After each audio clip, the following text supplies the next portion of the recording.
अब देखो, जो क्षेत्र बताए हैं ना, उसमें जो पहला पार्ट है, पहला पार्ट यही है, उत्तर भारत का पर्वतीय क्षेत्र।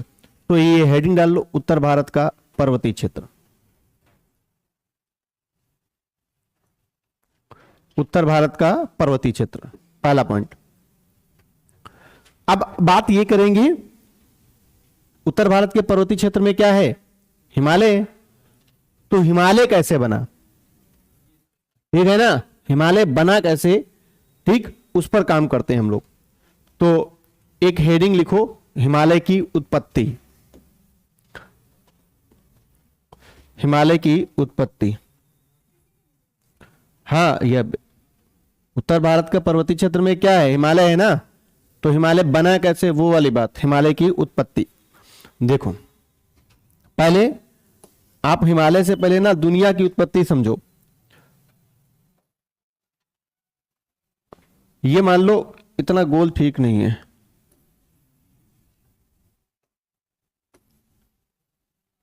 अब सही लग रहा है।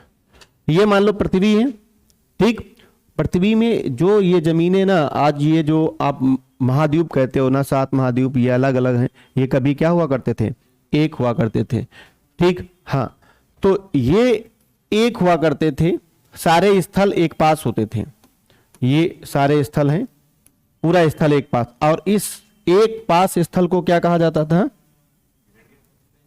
पेंजिया बोला जाता था।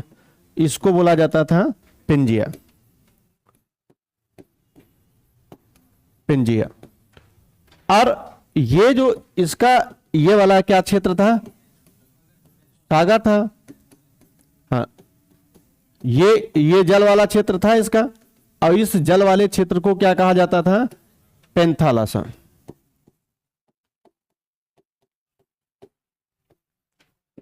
फिर ये कैसे पानी, ये पानी कहां से आया, ये पृथ्वी कैसे, ये सब अभी बात नहीं है। अभी हम खाली ना उतना बता रहे हैं जितना जरूरी है भारत को पढ़ाने का। पेंथालासा था, एक समय हुआ। समय के बाद क्या होता है, ये जो पेंजिया है ना, ये डिवाइड हो जाता है। अब ये जो डिवाइड होता है, छोटा कर लेते हैं। अब इसका क्या होता है? डिवाइड।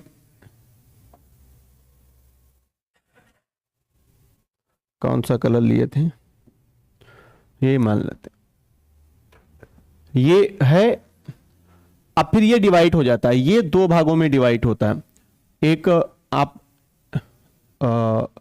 यहां का एक पोर्शन मान लो, ये एक पोर्शन आप ये मान लो, 2 भागों में ये डिवाइड हो गया। अब इधर वाला जो ये वाला है, इसको कहा गया अंगारा लैंड।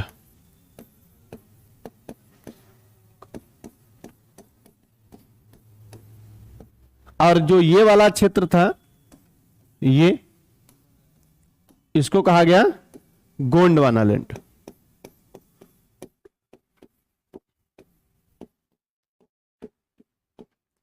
और इनके बीच में ये जो क्षेत्र था, छिछला सागर, ठीक, ये वाले, इधर की बात नहीं कर, ये वाला जो छिछला सागर वाला क्षेत्र था, इसको कहा गया टैथिस सागर। टैथिस सागर। फिर कुछ समय बाद क्या होता है,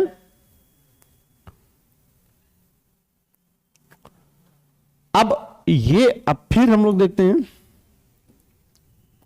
फिर कुछ समय बाद होता ये है कि जो ये वाला पार्ट था, ये ऊपर वाला अंगारा लैंड, अंगारा लैंड 2 पार्टों में डिवाइड होता है मुख्य रूप से। एक पार्ट ये है, कुछ ऐसा बना, ठीक, और एक बड़ा सा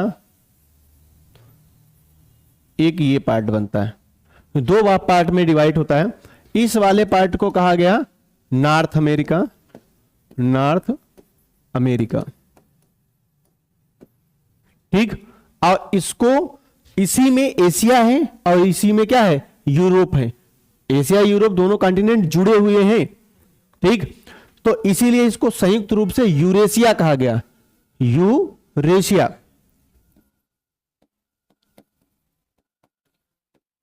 यूरोप और एशिया, यूरेशिया कहा गया। ये दोनों किसके पार्ट हैं? ये दोनों किसके पार्ट हैं? ये दोनों अंगारा लैंड के पार्ट हैं।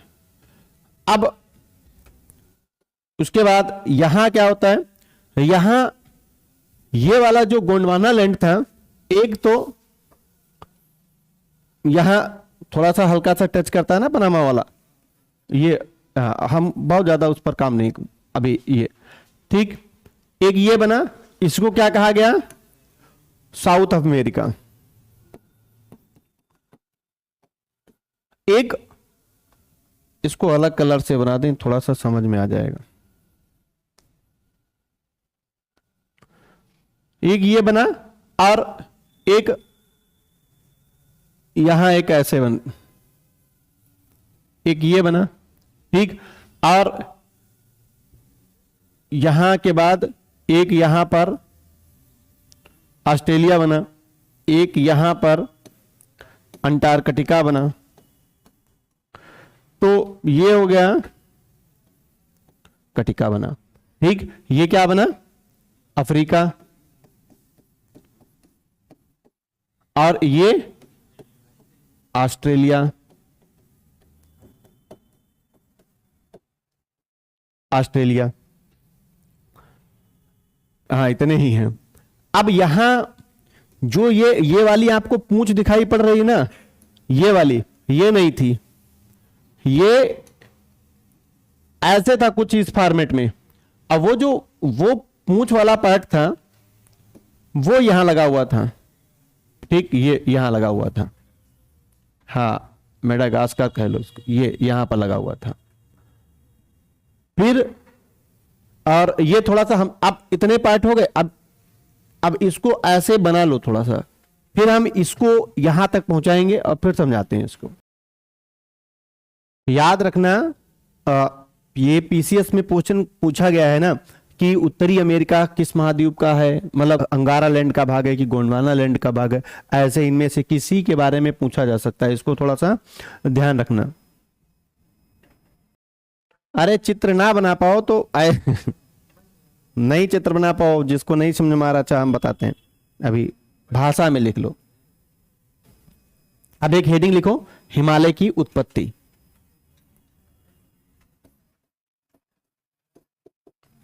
हिमालय की उत्पत्ति,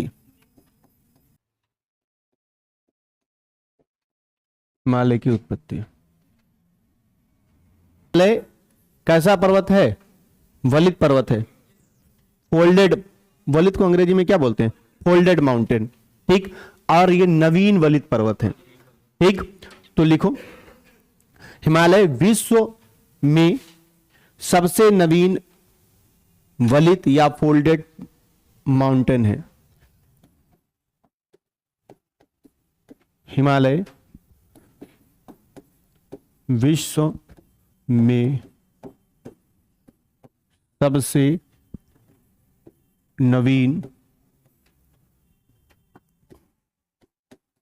वलित, या वलित को अंग्रेजी में फोल्डेड बोलते हैं, डेड, ठीक। क्या है? पर्वत है। देखो,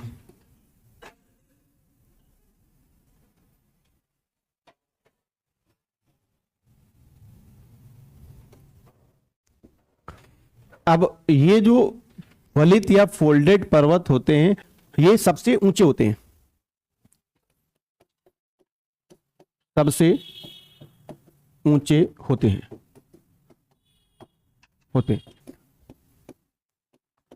सबसे नवीन या युवा होते हैं, युवा होते,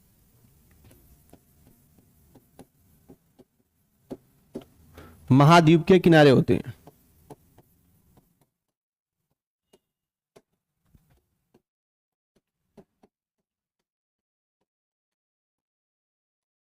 दो चार उत्तर मोस्टली होते हैं, उत्तर से दक्षिण दिशा में, ठीक। ये उत्तर से दक्षिण दिशा में या पूर्व से उत्तर से दक्षिण या अब ये हिमालय वाला तो पूर्व से पश्चिम हो जाएगा, अरे वही पूर्व से पश्चिम दिशा में। अब बात यह आती है कि दुनिया में कहां कहां और कौन कौन, हिमालय तो वही है वलित पर्वत, ठीक, और कौन कौन से वलित पर्वत हैं? तो दुनिया के सारे वलित पर्वत एक पास लिख लो, ठीक। हम हिमालय, दूसरा है आल्प्स या आल्पस जिसको बोलते हो आप, ये कहां पड़ता है? हाँ, मतलब मोस्टली आप सीधा सीधा महाद्वीप बताओ, अमेरिका बता रहे हो कोई, यूरोप, यूरोप में पड़ता है। तीसरा नंबर लिख लो रॉकी पर्वत, कहां पड़ेगा? हाँ, यूएसए में पड़ेगा। 4 नंबर पे लिख लो एंडीज पर्वत, एंडीज कहां है? हाँ ठीक, साउथ अमेरिका में।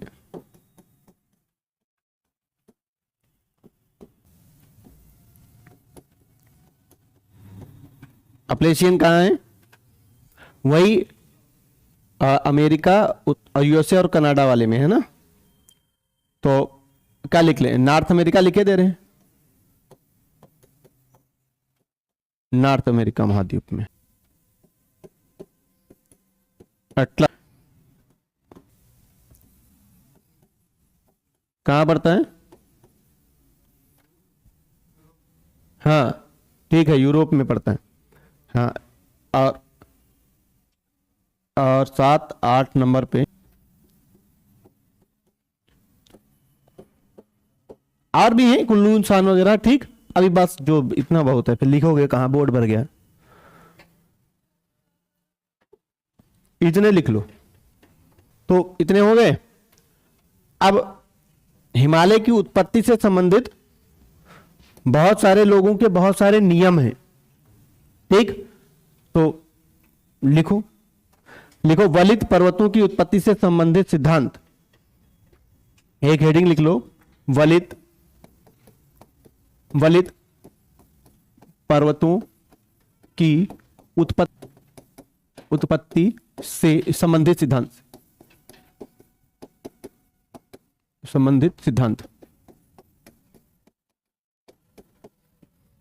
ठीक। पहला लिखो कोबर का भूसन्नति सिद्धांत, कोबर का भूसन्नति सिद्धांत। होम्स का संवहन तरंग सिद्धांत का तापी संकुचन सिद्धांत, तापी संकुचन सिद्धांत।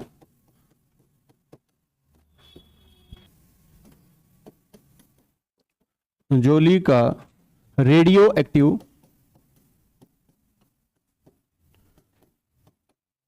सिद्धांत,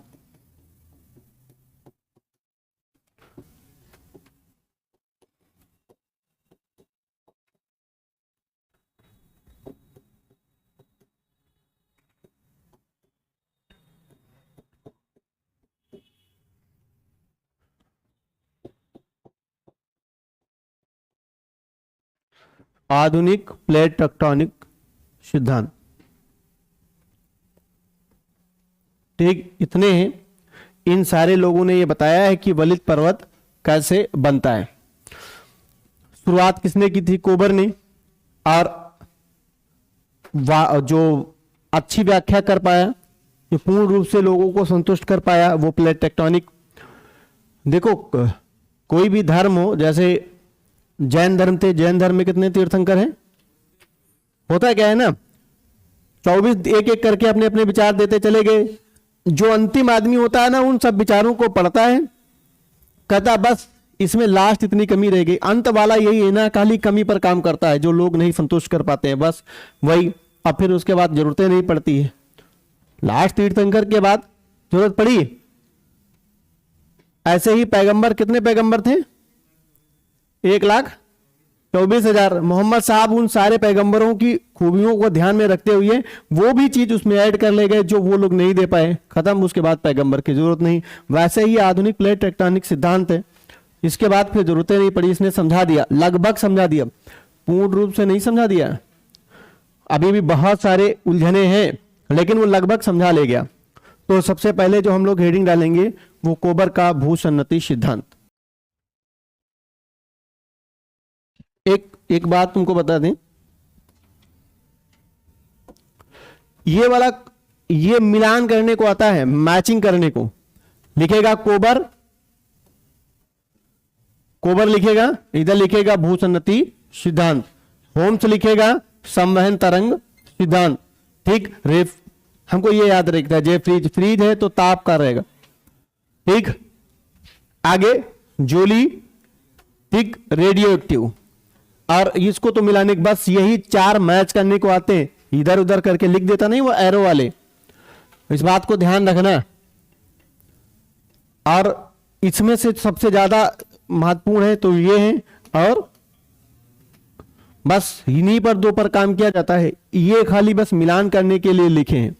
आज जो लोग, जिनके पास ग्रेजुएशन में ये ज्योग्राफी वगैरह है ना, उनके लिए ज्यादा बढ़िया है।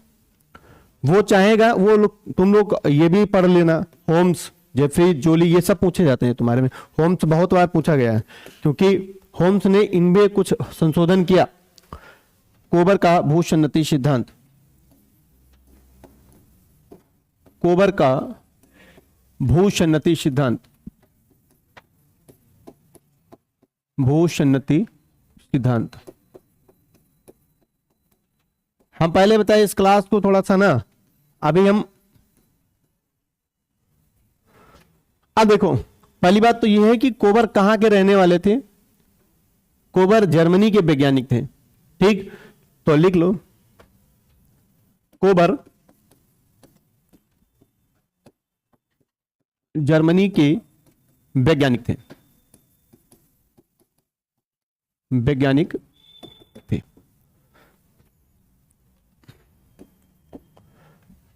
अब कोबर ने बताया है जो वलित पर्वत है ना, वलित पर्वत की उत्पत्ति भूसन्नति से हुई है।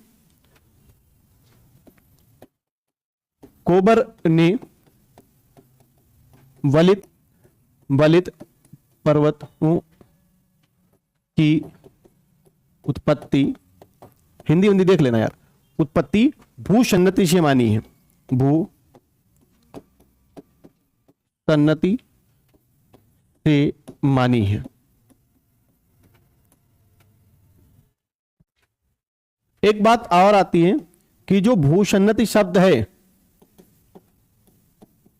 भूसन्नति शब्द, इस शब्द को कोबर ने नहीं दिया है, क्योंकि हाल और डाना 2 वैज्ञानिक थे, उन्होंने इस शब्द को दिया है।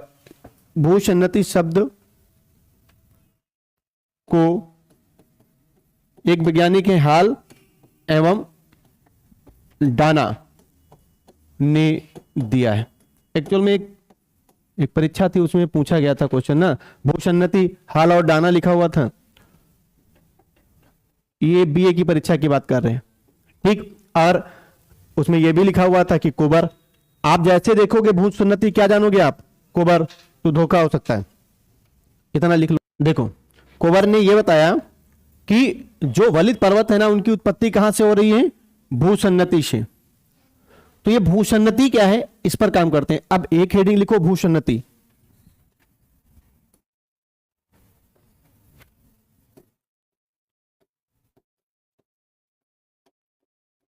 भूसन्नति, देखो जैसे ये, एक मिनट,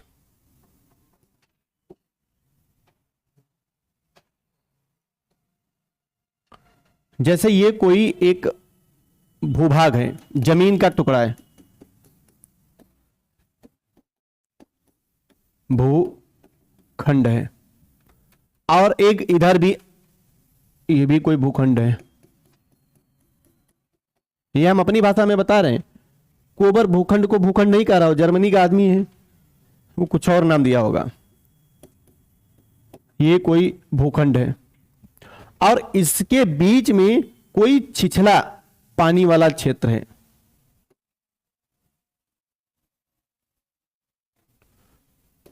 गहरा नहीं है, ऐसा नहीं प्रशांत महासागर के जैसा गहरा है, गहरा नहीं, कोई छिछला पानी का क्षेत्र है।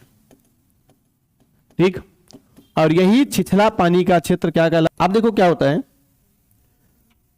ये भूखंड है, ये ऊंचे हैं, इसको थोड़ा सा, इसको हल्का सा और नीचे कर दें, ये ज्यादा छिछला हो गया है।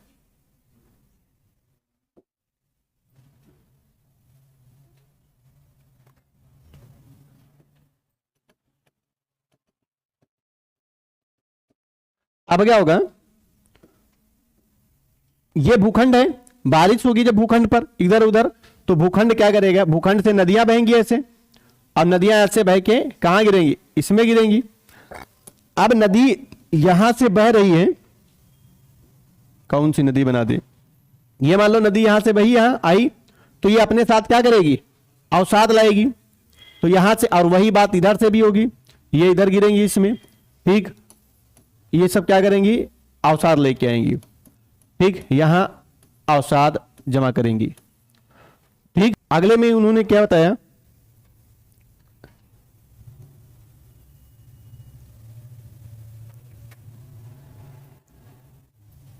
अच्छा एक शब्द में कहा जाए कि भूसन्नति क्या है, क्या कहोगे, छिछला सागर है। ठीक, बस उससे ज्यादा कुछ नहीं। अब उन्होंने ये बताया, ये जो भूखंड है,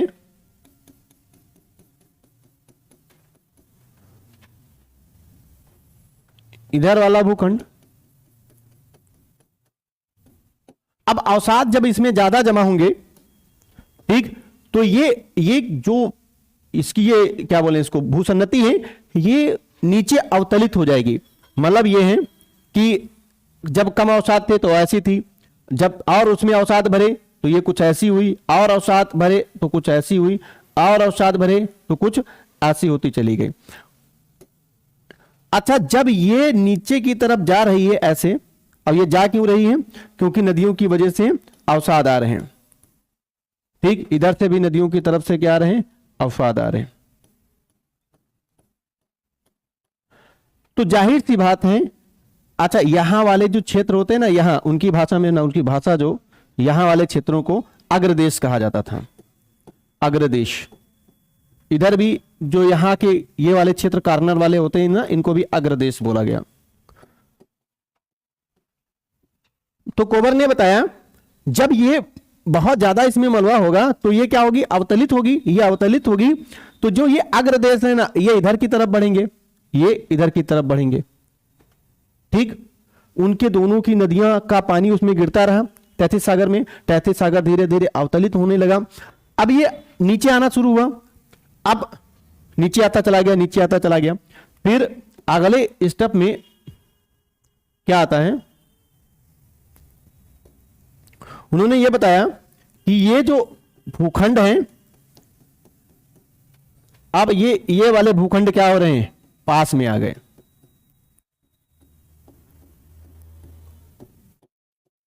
अब ये अब अवतलित, ये चीज आप अगर इसको दबाओगे और ज्यादा तो क्या होगा, यहां का जो मलबा है, ये वाला जो मलबा, ये फिर और दबेगा और पास में आएगा, तो ये दोनों और पास में आएंगे तो मलबा और दबेगा, तो ये ऊपर की तरफ निकले, तो ये ऊपर की तरफ निकले ऐसे। एक मिनट, थोड़ा सा काट दें, थोड़ा सा बड़ा समझ में आ जाए।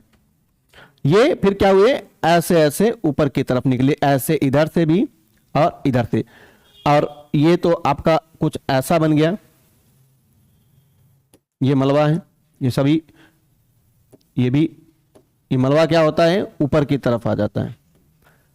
क्योंकि फोर्स ज्यादा खिंचाव यहां पर लग रहा था, यहां पर, तो इधर वाले क्षेत्र क्या हुए, ऊपर उठ गए, और जो ये वाला क्षेत्र था बीच वाला, यहां इनकी अपेक्षा ज्यादा दबाव नहीं लगा, तो ये कुछ इस आकार का बन गया, यहां फोल्ड हो गए, फोल्ड समझ रहे हो ना, वलन पड़ गया, यहां पर भी वलन पड़ गया, इधर भी वलन पड़ गया, इधर भी वलन पड़ गया, लेकिन ये बीच में वलन नहीं पड़ पाया। तो इन्होंने ये बताया कि जो इधर चीन की तरफ वाले, मतलब भारत की तरफ जिसको कहते हो, ये हिमालय है, ठीक। हिमालय की 3 वलन वाली श्रेणियां हैं, कौन कौन सी? बृहद हिमालय, लघु हिमालय, शिवालिक, ठीक। तो इनकी इधर 3, उधर उधर जब देखें तो हम लोग ट्रांस हिमालय के उधर चले, कुल्लू सान, नानसान, वो उधर भी तो वो वलन ही तो है। अरे भाई वो टक्कर होने की वजह से वलन ही है, तो उधर पड़ गए, ठीक। और ये जो बीच में जिसमें वलन नहीं पड़ पाया, ये क्या बन गया? पठार। अब कैसा पठार, क्या नाम है इसका? तिब्बत का पठार, तिब्बत का पठार बन गया। ये बात उन्होंने समझाई कोबर ने, ठीक। इधर फोर्स पड़ा और ये ऐसा हो गया। और उन्होंने इसका एक एग्जाम्पल भी दिया, उन्होंने कहा कि आप कोई भी दुनिया में जो भी वलित पर्वत हैं, ठीक, आप उनमें जाके देखो, जिसमें जो अवसाद पाए जाते हैं वो जलीय जीवों के अवसाद मिलते हैं। लगभग जितने भी माउंट राकापोसी, राकापोसी की खास बात क्या है? वो आफियोलाइट चट्टान का बना हुआ है। आफियोलाइट चट्टान, माउंट राकापोसी किसका भाग है? हिमालय का। बना किसका? आफियोलाइट चट्टान। आफियोलाइट चट्टान समुद्र के नित्तल में पाई जाती है। समुद्र के नित्तल में पाई जाने वाली चट्टान वो हिमालय पर क्या कर रही है? तो इसका मतलब यह है कि समुद्र की मिट्टी ही क्या बनाई होगी? हिमालय बनाई होगी। तो उन्होंने ये बात बताई। लेकिन अब बात ये आती है, ये सब बढ़िया चला उनका, कोई दिक्कत नहीं हुई। दिक्कत कहां पर आ गई कि क्या इनमें इतना ज्यादा फोर्स पड़ गया, इतना ज्यादा सेंटीमेंट दबाव डाल दिए कि ऊपर इतना निकल आया कि हिमालय जैसी श्रृंखला बन गई। हिमालय जैसी श्रृंखला, इतना फोर्स ही नहीं पड़ा, इतने दबाव ये अवसाद नहीं डाल पाएंगे, कभी नहीं डाल पाएंगे कि जिसकी वजह से माउंट एवरेस्ट जैसी चोटियां बन जाए। इतना दबाव नहीं डाल पाएंगे। और यही बात जो लास्ट वो 3 और बताए, वो भी इस बात को समझा नहीं पाए। जब प्लेट टेक्टोनिक थ्योरी आई, ठीक, प्लेट टेक्टोनिक ने समझाया कि कैसे टक्कर होने की वजह से ये जाके इतने ऊंचे बने, और जो आज भी ऊंचाई बढ़ रही है, ठीक। तो केवल प्लेट टेक्टोनिक ने इस बात को समझाया, और कोबर महोदय बस यही चीज नहीं समझा पाए। अब बाकी कोबर के सिद्धांत, आज जो भी वलित पर्वत हैं, कोबर ने बिल्कुल ठीक बात कही थी, वो सब कहां के बने हुए हैं? समुद्री नित्तल से बने हुए हैं, ठीक है।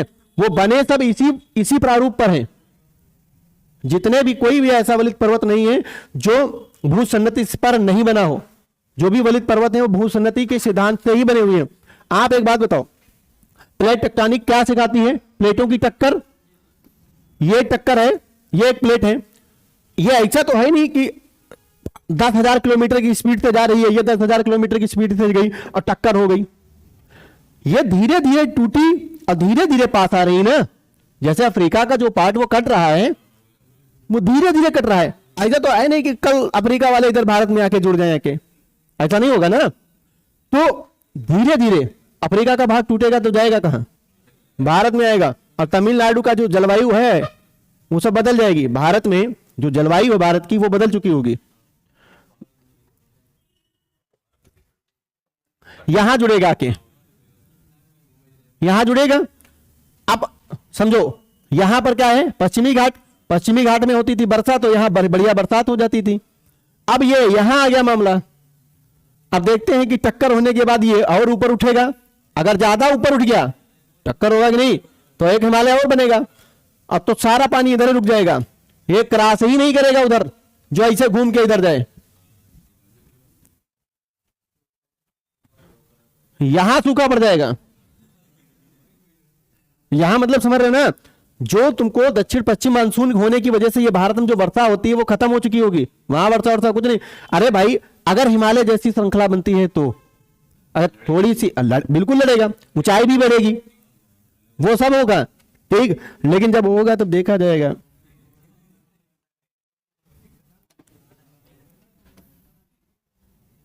हम लोगों के जीवन काल में भी कुछ नहीं होने वाला, 10, 15, 50 पीढ़ियों में, ठीक।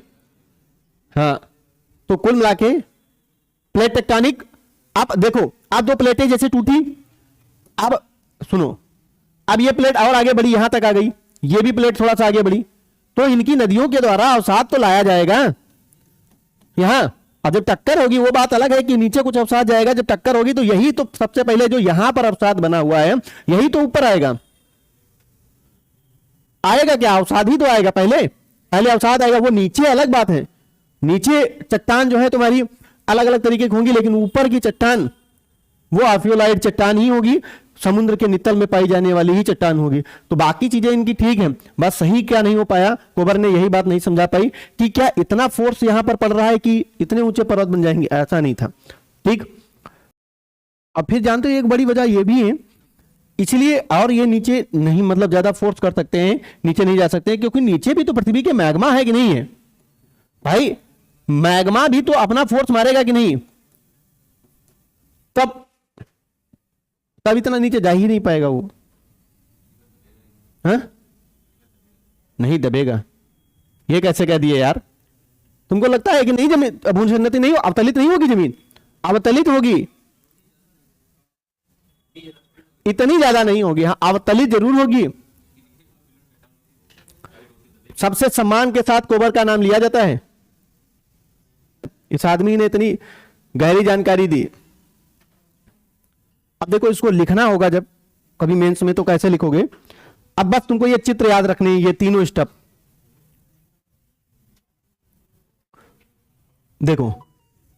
पहली बात भूसन्नति लिखना है, तो भूसन्नति में पहली बात तो क्या लिखना है कि भूसन्नति किसको कहते हैं, तो किसको कहते हैं? छिछला सागरी भाग, ठीक, वो वाली बात। फिर उसमें अगली लाइन जैसे हमने लिखाया कि इन भूखंडों से क्या हो रही है, नदियां आ रही हैं, नदियां अवसाद ला रही हैं, अवसाद ला रही हैं, तो भूसन्नति क्या हो रही है? भूसन्नति अवतलित हो रही है, मतलब नीचे की तरफ जा रही है। अब अवतलन के कारण अग्रदेश ठीक आपस में पास आ रहे हैं, और जिससे क्या हो रहा है? अवसाद है, अवसाद क्या हो रहे हैं? वलन के रूप में ऊपर आ रहे हैं। अग्रदेशों के पास में वलन ज्यादा होता है, ठीक, तो दोनों तरफ वलित पर्वत बनते हैं। जैसे एक तरफ हिमालय के पार्ट, हिमालय के भाग कौन कौन? बृहद हिमालय, लघु हिमालय और शिवालिक, और दूसरी तरफ कुनलुन सांग जैसी वलित पर्वतों का निर्माण होता है। मध्य में अग्रदेशों का दबाव कम होता है, इस चक्कर में ये बात ना लिखना, इसके लिए नहीं क्या बोलोगे, इसके लिए यहां पर सब डालो कोई। मध्य भाग में अग्रदेशों का दबाव कम होता है, जिस कारण, ठीक, शब्द जरूर याद रखना वहां पर, जिस कारण ये इसमें वलन ज्यादा नहीं पड़ पाता है, और ये क्या बन जाता है? पठार बन जाता है, जो तिब्बत का पठार कहलाता है। इतना बात कहने के बाद जो अब आलोचना वाली हेडिंग डाल देना, बस हो गए। कितने शब्द हो जाएंगे? 150 शब्द हो जाएंगे। सही बात है, जिसका ग्रेजुएशन हो गया फॉर्म डालो, उससे कम से कम सीख तो मिलेगी कि पढ़ना क्या है।